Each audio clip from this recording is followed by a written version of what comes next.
जो हमने टीवी में देखा था, मोदी जी आए थे, वो वाला फर्क अब नहीं दिख रहा है।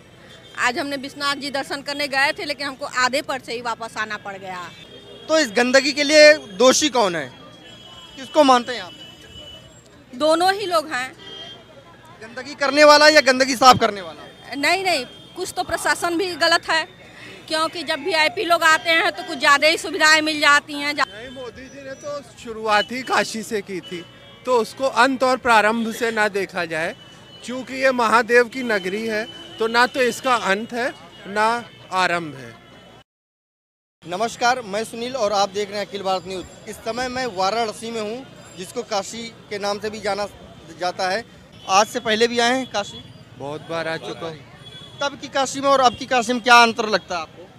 बहुत आमूल-चूल परिवर्तन देखने को मिला है। अभूतपूर्व परिवर्तन। हाँ, आमूल-चूल परिवर्तन। अच्छा। बिल्कुल, मतलब एकदम नया बदलाव। ये जो रौनक है काशी की, ये बहुत ही अच्छा, हम तो आए जिस दिन उद्घाटन से एक दिन पहले पूरा ये सब साफ सुथरा था, तो हमें तो ऐसा लगा जैसे हम यूरोप में पहुंच गए हों। क्योंकि जब पहले आए थे तो इधर पूरा तार होते थे, ये सब पूरा एकदम गंदगी होती थी सड़कों पर, और जब इधर देखा तो बिल्कुल एकदम अभूतपूर्व परिवर्तन। तो हमें लगा हम काशी में आए या कहीं और आ गए। लेकिन जब लोगों से पता चला कि नहीं, पहले की काशी में और आज की काशी में ज़मीन आसमान का अंतर हो गया। आप लोग कितने साल से आ रहे हैं यहाँ पे? अब कितने साल से, जब से मैं समझदार हुआ हूँ तब से आ रहा हूँ। तो तब की काशी में अब की काशी में ज़मीन आसमान का अंतर हो गया। बहुत अंतर हुआ है। लेकिन कुछ लोग भाई साहब ये भी आरोप लगा रहे हैं कि काशी के डेवलपमेंट को पूरे उत्तर प्रदेश का डेवलपमेंट माना जा रहा है। मानना चाहिए भी। काशी है, प्रयागराज है, ये एक हमारी धार्मिक राजधानी है प्रदेश की। सनातन की पहचान है। सनातन की पहचान है। अकेले सनातन भी नहीं, बौद्ध धर्म है, जैन धर्म है, इसका पूरा एक गढ़ है पूरा, तो इसको मानना चाहिए। हमारी संस्कृति की पहचान। हाँ, संस्कृति की पहचान है, तो इसलिए इस वजह से। केवल मोदी जी का संसदीय क्षेत्र होने की वजह से ऐसा यहाँ हो रहा है? ये मुमकिन है कि जिसका संसदीय क्षेत्र होता है वो अपने क्षेत्र में ज़्यादा प्रभाव उसका दिखता है। ये हर किसी के बारे में कहा जा सकता है। ये अकेले नरेंद्र जैसे कुछ लोग इसको चुनाव से जोड़कर देख रहे हैं कि उत्तर प्रदेश का चुनाव आ रहा है, इसीलिए ये सारा रंग रूट चेंज किया जा रहा है। ये भी मुमकिन है। इस बात ये भी मुमकिन है कि हाँ, इस समय शायद चुनाव आ रहा है तो इस समय ज़्यादा साफ सफाई हो, लेकिन यह है कि बहुत ज़्यादा अंतर नहीं देखने को मिल रहा है। चुनाव की वजह से है, ये हो सकता है कि हाँ कुछ अंतर मालूम चल रहा हो, और हर राजनीतिक दल ये करते हैं, लेकिन यह है कि बहुत ज़्यादा अंतर नहीं है, लेकिन हाँ चुनाव की वजह से हो सकता है। जो लोग सवाल उठाते हैं वो भी सरकार में रहे हैं, उनकी भी जिम्मेदारी बनती थी क्या कि अगर आप दूसरे को बोले डेवलपमेंट कर रहे हैं, तो जब आप सत्ता में थे आपने डेवलपमेंट क्यों नहीं किया? ये सवाल बनता है ना उनसे। बिल्कुल बनता है, और ये बनना चाहिए भी। और लेकिन यह है कि सत्ता पक्ष से अगर सवाल उठ रहा है, जन सामान्य अगर सवाल उठा रहा है, तो इसमें कोई गलत बात नहीं है। बिल्कुल डेमोक्रेसी है। हाँ, सवाल तो पूछे जाएंगे, सवाल उठाना चाहिए भी। अगर नहीं उठाया जा रहा है तो ये लोकतंत्र का हनन है। अगर जो सवाल उठ रहा है उसका उत्तर देने के लिए सत्ता पक्ष को सदैव आगे होना चाहिए। है भी, बहुत हद तक है, बहुत मुखर है, लेकिन यह है कि और जितना ज़्यादा हो सके उतना ज़्यादा काम करना चाहिए जी। लेकिन जब काशी में इस तरह का डेवलपमेंट हो रहा है, ये सारे अभूतपूर्व आप देख रहे हैं, यहाँ बदलाव हो रहे हैं, तो उसमें तंज कसा जाता है कि आदमी का जब अंत काल आता है, अंत समय आता है ना, तो वो काशी जाता है जी। तो जनता इसको किस तरह ले रही है? एक तो हो गया कि लोग बोलते हैं कि जब मरने के टाइम अगर आप काशी पहुंच जाओ तो आप समझ लो सीधा स्वर्ग जाओगे जी। और एक ये होता है कि सत्ता का अंत आ रहा है, हो सकता है, मैं कह नहीं सकता, तब आदमी काशी पहुंच गया। आप लोग इसको किस तरह देखते हैं? नहीं, मोदी जी ने तो शुरुआत ही काशी से की थी, तो उसको अंत और प्रारंभ से ना देखा जाए। क्योंकि ये महादेव की नगरी है, तो ना तो इसका अंत है ना आरंभ है। हम लोग एक बहुत बड़ी बात आपने बोली। हम लोग एक विद्यार्थी हैं, एक बेरोज़गार युवा हैं, रोज़गार की तलाश में भटक रहे हैं। कभी यहाँ से कानपुर, कभी बनारस, हमें हमेशा आना जाना होता है। और लेकिन ये चाहते हैं कि बनारस में आएँ, क्योंकि भोले बाबा की नगरी है।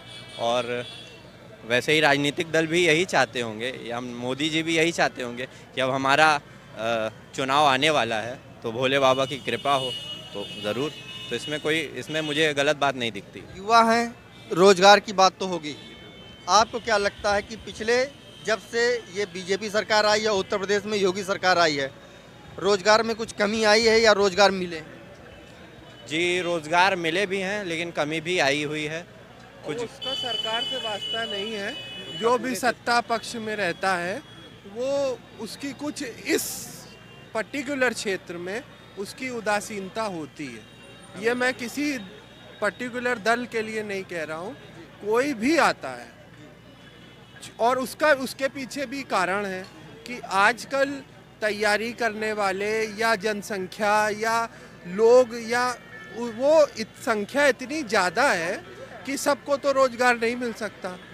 लेकिन उसके बाद भी ये सोचना चाहिए कि किस तरह वैकेंसी क्रिएट हो, ठीक तरीके से परीक्षा प्रणालियाँ हो, ये सब है। कहाँ से आए आप? बनारस से ही है। अच्छा, बनारस से हैं, तब तो आप अच्छे से बताएंगे। अभी के बनारस में और आज से 7 साल 8 साल पहले वाले बनारस में कितना फ़र्क है, कितना अंतर है? थोड़ा फर्क तो है, थोड़ा केवल। हाँ थोड़ा है, लेकिन जो हमने टीवी में देखा था, मोदी जी आए थे, वो वाला फर्क अब नहीं दिख रहा है।